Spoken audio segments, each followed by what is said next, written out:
Hello everyone, सभी शिक्षक साथियों को एक बार फिर से नमस्कार। आपके अपने यूट्यूब चैनल आरती जिंदल की पाठशाला में स्वागत है। साथियों, मैं आज आपके साथ क्लास 3 की संस्कृत प्यूषम का जो हमारा पाठ 7 है, चित्र पाठ 5, इसकी शिक्षण योजना हमें किस तरीके से बनानी है वो मैं आपके साथ शेयर कर रही हूँ।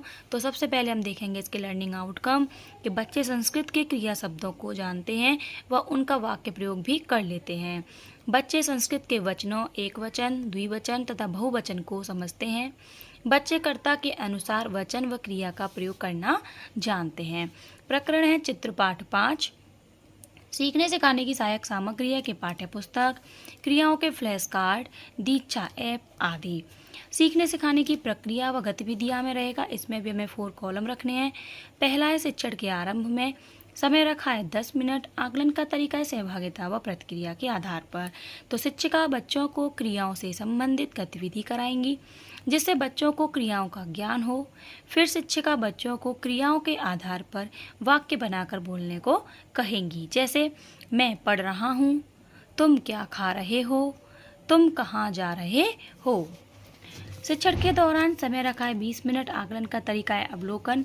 तो शिक्षिका बच्चों को पाठ्यपुस्तक से चित्र पाठ 5 को उचित उच्चारण के साथ बोल बोल कर पढ़ाएंगी, साथ ही बच्चों से भी बोलने को कहेंगी। शिक्षिका बच्चों को अनुवाद कराएंगी। अब शिक्षिका बच्चों को क्रियाओं से संबंधित फ्लैश कार्ड दिखाएंगी तथा बच्चों से उनके नाम पूछेंगी।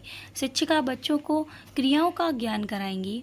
शिक्षिका बच्चों को एक वचन तथा बहुवचन कर्ता का ज्ञान भी कराएंगी और क्रियाओं के रूप भी समझाएंगी। शिक्षिका बच्चों को सभी शब्दों के हिंदी अर्थ भी श्यामपट्ट पर लिखकर उनको लिखने को कहेंगी। अब है इसके शब्दार्थ। करोति, करोति का अर्थ होता है करता या करती है। पठंती, पठंती का अर्थ है पढ़ते या पढ़ती है। बालह, बालह का अर्थ होता है बच्चा।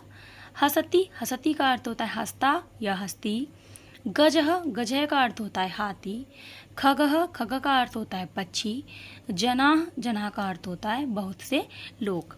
अब हम बात करेंगे शिक्षण के बाद में। समय रखा है 10 मिनट। आकलन का तरीका है प्रश्नोत्तरी कि अब शिक्षिका बच्चों को 2-2 के समूह में बैठाकर बच्चों को पाठ पर चर्चा करने को कहेंगी।